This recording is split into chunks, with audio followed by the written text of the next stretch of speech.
Investors in traditional index funds are effectively investing in the entire market. They're trying to capture market returns, sometimes known as beta or beta.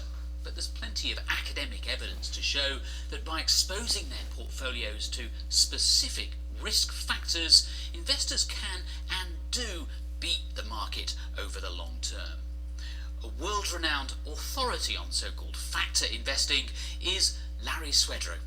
Factors are nothing more than a characteristic, a trait, or a style of investing that can be expressed even across asset classes. So you could buy value, which is buying what's cheap, in stocks, bonds, commodities, or even currencies.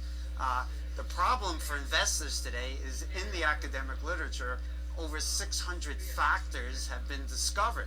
So many that John Cochrane called it a zoo of factors. So how is an investor to know which of the 600 are worth investing in? In this book, co-written with Andrew Birkin, called Your Complete Guide to Factor-Based Investing, Larry Swedroe identifies the most important factors. The authors set out different criteria. Factors needed to be robust and persistent over time, for example. They also had to be pervasive across different geographical regions. Swedroe and Birkin actually found that just 8 factors met all the relevant criteria.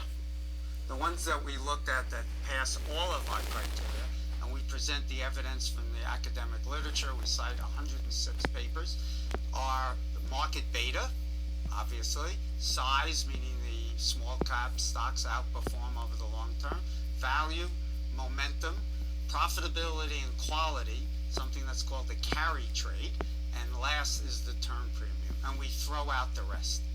This is a big and complex subject which you don't need to understand in any great detail.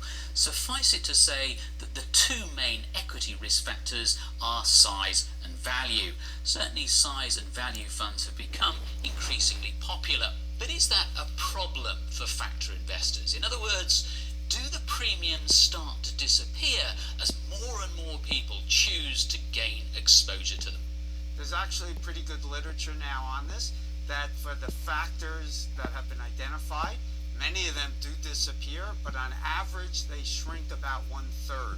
So money does come in, and if you buy the cheap stocks, you push their prices up. You push down by shorting or avoiding the overvalued stocks, if you will. The spread between them narrows, and then the premium obviously would shrink. One final word of caution.